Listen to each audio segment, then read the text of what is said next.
Hello everyone. आज के current affair में किन किन टॉपिक पे हमें बात करनी है, पहले वन बाय वन उस टॉपिक के बारे में जान लेते हैं। पहला है अराटू त्योहार, किस राज्य से जुड़ा हुआ है, क्यों एग्जाम के लिए इंपॉर्टेंट हो जा रहा है टॉपिक। चर्चा में घाघरा और गोमती नदी चल रही है, स्पेशली फॉर उत्तर प्रदेश के जो एग्जाम आ रहे हैं वहाँ के लिए काफ़ी इंपॉर्टेंट टॉपिक हो जाएगा, क्योंकि यूपी से जुड़ा हुआ यह घाघरा और गोमती नदी का न्यूज आया हुआ है। विश्व विकास सूचना दिवस एग्जाम में पूछे जाने वाले ट्रेंडिंग टॉपिक रहे हैं हमेशा से। इंटरनेशनल माइग्रेशंस आउटलुक, ये टॉपिक ऐसा है कि ऑल टाइम ट्रेंडिंग में रहता है। वर्ल्ड डेवलपमेंट इंफॉर्मेशन डे, देखिए ट्रेंडिंग कहने का मतलब मेरा ये है कि एग्जाम की व्यू से बात कर रहा हूँ। नेक्स्ट है सरकारी स्कूल को ऐतिहासिक स्कूल घोषित करने का जो पहल किया जा रहा है, किस राज्य के द्वारा किया जा रहा है। एक्चुअली ऐसा क्या आवश्यकता पड़ गया कि राज्य ऐसी पहल करना शुरू कर दी हैं। सो एवरीबॉडी टोटल 6 टॉपिक हैं। अगर इन टॉपिक को पहले से आप कवर कर चुके हैं तो प्लीज़ वीडियो को स्किप कर देना। अगर अभी तक आपने इसको कवर नहीं किया तो प्लीज़ छोटा सा शॉर्ट नोट्स भी बनाना। चलिए स्टार्ट करते हैं वन बाय वन। सो पहला है अराटू त्योहार। ओके, किस राज्य से संबंधित यह त्योहार है, तो केरल राज्य से संबंधित है। साल में 2 बार मनाया जाता है, ठीक है, ये भी आपको नोट डाउन करना है। उत्सव की अगर विशिष्टता की बात करें तो पूर्ववर्ती त्रावणकोर साम्राज्य की शाही परिवार के मुखिया अभी भी पारंपरिक पोशाक में जुलूस के दौरान देवताओं की मूर्तियों के साथ चलते हैं, ठीक है। यहाँ पर इंपॉर्टेंट क्या है, ये त्रावणकोर साम्राज्य आपको याद रखना है, क्योंकि ये जो इसके जो वंशज हैं, इनके जो लोग हैं अभी भी इस त्योहार से जुड़े हुए हैं और विशिष्टताओं के साथ जुड़े हुए हैं, ठीक है। श्री पद्मनाभ स्वामी मंदिर में मनाया जाता है, तो ये भी इंपॉर्टेंट कंटेंट है, इसको आप प्लीज नोट डाउन कर लेना। ओके, नेक्स्ट है घाघरा और गोमती नदी चर्चा में क्यों है, ठीक है। सो यूपी गवर्नमेंट घाघरा और गोमती नदी के तल के खनिज संसाधनों का मूल्यांकन करने के लिए एक व्यापक सर्वेक्षण विशिष्ट स्थान शामिल होंगे, जैसे में घाघरा के 7 और गोमती के 2 स्थान। इसको भी आपको याद रखना, हालांकि ये बहुत डीप एनालिसिस है, ठीक है, आपकी जानकारी में होना चाहिए। तो ये 7 स्थान जो घाघरा नदी के और 2 स्थान जो गोमती नदी के हैं, किनारों के जो स्थान सम्मिलित इसमें हैं, ठीक है, ये आपकी जानकारी के लिए होना चाहिए। बस आपको इतना ध्यान देना है कि जो खनिज संसाधन है, खनिज संसाधन का मूल्यांकन का जो सर्वेक्षण करने की योजना सरकार, स्पेशली उत्तर प्रदेश सरकार जो बना रही है, वो 2 नदियां जुड़ी हुई, एक तो गोमती और दूसरा घाघरा नदी, ठीक है। अब आपको ये भी पता होगा कि जो घाघरा नदी है उसको उत्तर प्रदेश में सरयू नदी के भी नाम से अब जाना जाता है, तो ये भी आपको याद रखना है, ठीक है, कि घाघरा नदी को सरयू, ओके, सरयू नदी से जाना जाता है, तो प्लीज आप ये भी याद रखना। बाकी ये जो है 7 जो घाघरा नदी के किनारे हैं उसमें 7 स्थान घाघरा के हैं और गोमती नदी के जो किनारे हैं 2 स्थान गोमती नदी के किनारे स्थित हैं, जिसपे सर्वेक्षण किया जाएगा किसका, खनिज संसाधनों के उनके तल में, ठीक है, क्लियर। थोड़ा सा घाघरा और गोमती नदी के बारे में जान लेते हैं। देखिए जो घाघरा नदी है वो बलिया छपरा के बीच एक जगह है रिविलगंज, ओके, वहां पर गंगा में विलय होता है, ठीक है। और नेपाल में घाघरा नदी को राप्ती नदी के नाम से जाना जाता है, ठीक है, क्लियर। जो घाघरा नदी है वह उत्तर प्रदेश के बलिया और बिहार के छपरा के बीच में एक जगह है रिविलगंज। रिविलगंज के मध्य में, रिविलगंज के पास गंगा नदी में विलय होता है घाघरा नदी का। घाघरा नदी को उत्तर प्रदेश में सरयू नदी के नाम से अब जाना जाता है। नेपाल में घाघरा नदी को राप्ती नदी कहते हैं। एक्चुअली ये तिब्बत से होते हुए, नेपाल से होते हुए भारत में आती है, ठीक है। गोमती नदी के बारे में बात कर लेते हैं। गोमती नदी गाजीपुर जिला के सैदपुर के समीप गंगा में विलय होती है, ठीक है। पीलीभीत जिले के माधोटांडा नाम के समीप स्थित गोमत ताल से यह आरंभ होती है, ठीक है। सो ये जो घाघरा और गोमती से जुड़ी हुई जो ये अवेयरनेस है, इसको आप इससे रिलेट करके देखेंगे, हो सकता है कि खनिज संसाधन के मुद्दे से लेकर के आपसे गोमती या घाघरा के उद्गम स्थल का या विलय स्थल का मामला पूछ ले तो मे भी आप कंफ्यूज हो जाओ। तो याद रखना कि जो गोमती नदी है ना, वो गाजीपुर जिला के एक सैदपुर जगह है के समीप गंगा में विलय हो जाता है। और पीलीभीत, जो उत्तर प्रदेश का जिला पीलीभीत है, पीलीभीत जिले के माधो टांडा ग्राम के समीप स्थित गोमत ताल से यह आरंभ होता है। ठीक है, ये तो हमने घाघरा और गोमती से जुड़े हुए इनके उद्गम और विलय को जान लिया। ठीक है, थोड़ा इनके बहाव को भी जान लेते हैं। ठीक है, ये देखिए गंगा नदी है, क्लियर, ये गंगा नदी है। ऊपर का जो पोर्शन है उसको आप बायां मान लो, नीचे वाले पोर्शन को दायां मान लो। उत्तर प्रदेश का बहुत फेवरेट क्वेश्चन है ये, बहुत फेवरेट क्वेश्चन है ये। ठीक है, कि गंगा में बाईं ओर से मिलने वाली नदी या गंगा में दाईं ओर से मिलने वाली नदी का नाम बताइए। इनको सिंक्रोनाइज ऑर्डर में भी पूछ लेता है।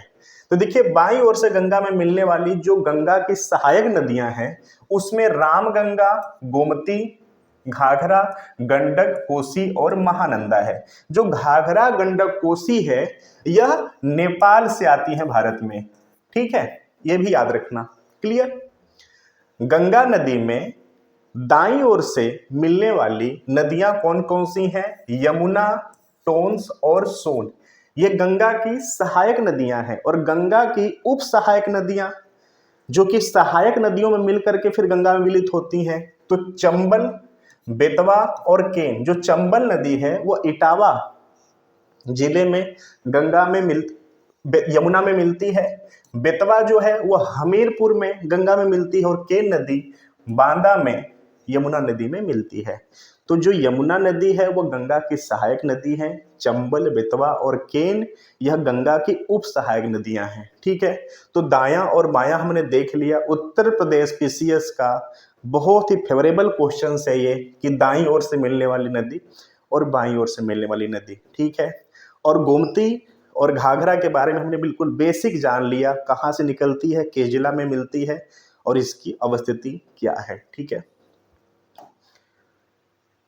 उत्तर प्रदेश की बात कर रहे थे। ठीक है, तो यूपी आरओ एआरओ 2023 का पेपर होने वाला है। ठीक है, सो उत्तर प्रदेश से जुड़े कुछ अवेयरनेस को भी अवेयर हो जाते हैं उनसे भी। ठीक है, सो यूपी का जो राजकीय पशु है वह बारहसिंघा है। ठीक है, राजकीय पक्षी सारस है, इसको क्रौंच भी कहते हैं। राजकीय वृक्ष सीता वृक्ष है। राजकीय पुष्प पलाश है। उत्तर प्रदेश नाम का जो गठन है, हालांकि उत्तर प्रदेश को पहले संयुक्त राज्य से के नाम से भी जाना जाता था, तो जो उत्तर प्रदेश नाम पड़ा इसको। ठीक है, तो 24 जनवरी 1950 यूपी डे भी इस डेट को मनाया जाता है, ये भी आपको याद रखना है। यूपी के कितने जिले राष्ट्रीय राजधानी के अंतर्गत आते हैं? तो टोटल 8 आते हैं। ठीक है, कौन कौन से? मेरठ, गाजियाबाद, गौतम बुद्ध नगर, बुलंदशहर, हापुड़, बागपत, शामली, मुजफ्फरनगर। ठीक है, अप्रवासी भारतीयों की समस्या हेतु राज्य ने एनआरआई विभाग का गठन कब किया? तो 18 जुलाई 2014 को। ये भी क्वेश्चंस एग्जाम में पूछे जा चुके हैं, प्लीज आप याद रखना इसको। और ऐसा नहीं कि क्वेश्चंस पूछे गए हैं तो क्वेश्चन आएंगे नहीं। जो स्टेट पीसीएस या जो स्टेट के एग्जाम होते हैं उसमें रिपीटेशंस के भी अब ट्रेंड चल रहे हैं। आज की बात नहीं, बहुत पहले समय से चलता रहा है। तो इसको भी आप याद रखना कि क्वेश्चन रिपीट भी होते हैं और आपके पास अवेयरनेस में भी होना चाहिए। मे भी क्वेश्चन इनसे घुमाकर पूछे, तो ये कंटेंट आपको पता होना चाहिए। 18 जुलाई 2014 का जो ये डेट है, एनआरआई विभाग गठन किया गया था उत्तर प्रदेश के लिए। स्पेशली डेट आपको पूछ सकता है, तो 18 जुलाई आपको याद रखना है। नेक्स्ट है विश्व विकास सूचना दिवस, वर्ल्ड डेवलपमेंट इंफॉर्मेशन डे। किस दिन मनाया जाता है? तो 24 अक्टूबर। ठीक है, विश्व विकास सूचना दिवस की स्थापना संयुक्त राष्ट्र महासभा द्वारा 1972 संयुक्त राष्ट्र दिवस के अवसर पर किया गया था। ओके, उद्देश्य क्या है इसका? सो विकास की समस्याओं के लिए विश्व जनमत का ध्यान आकर्षित करना है और समग्र विकास और विकास के लिए उन्हें हल करने के लिए अंतर्राष्ट्रीय सहयोग को मजबूत करना है। ठीक है, तो ये आपको याद रखना है, डेट स्पेशली याद रखना। ठीक है, 24 अक्टूबर, इसका रिलेशंस है 1972 से, 24 अक्टूबर 1972 से। ठीक है, इंटरनेशनल माइग्रेशंस, देखिए ये वाला जो क्वेश्चन है ना, ये पिछला वाला, विश्व विकास सूचना दिवस, यहां पर या तो डेट आपसे पूछ लेगा कि कौन सा दिवस, तो डेट आपसे पूछ लेगा कि 24 अक्टूबर। अगर क्वेश्चन यहां से नहीं पूछा तो आप श्योर मान के चलना कि क्वेश्चन उद्देश्य से पूछा जाएगा।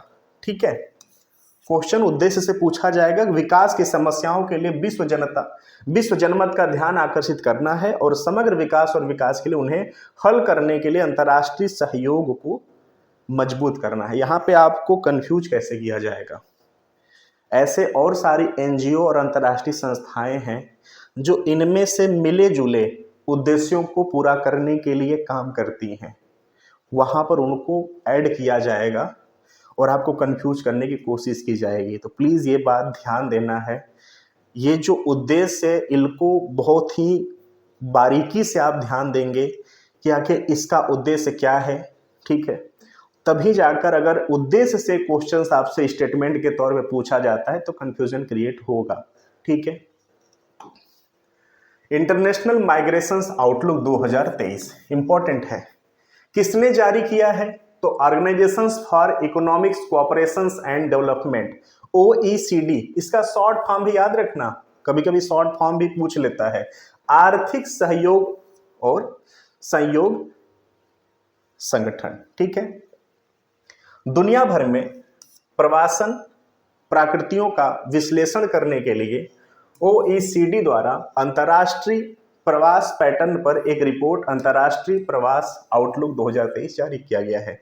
इसमें जो सर्वश्रेष्ठ स्थान आया है वह भारत का आया है, सेकंड स्थान किसका है?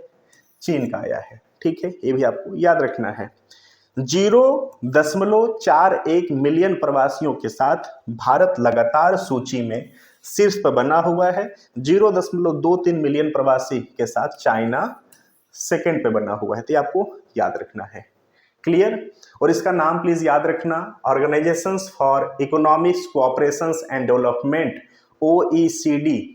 ठीक है, इसको पब्लिश की है। क्लियर? इसको पब्लिश की है, तो ये आपको पता होना चाहिए। ठीक है, बाकी इसमें भारत और चाइना का जो रैंकिंग है उसको याद रखना, पहले नंबर पे भारत और दूसरे नंबर पे चाइना इसमें अग्रसर हैं। ठीक है, आजादी से पहले सभी सरकारी स्कूलों को हेरिटेज स्कूल घोषित करने का पहल, तो पहले आप इस प्रदेश का नाम जान लो।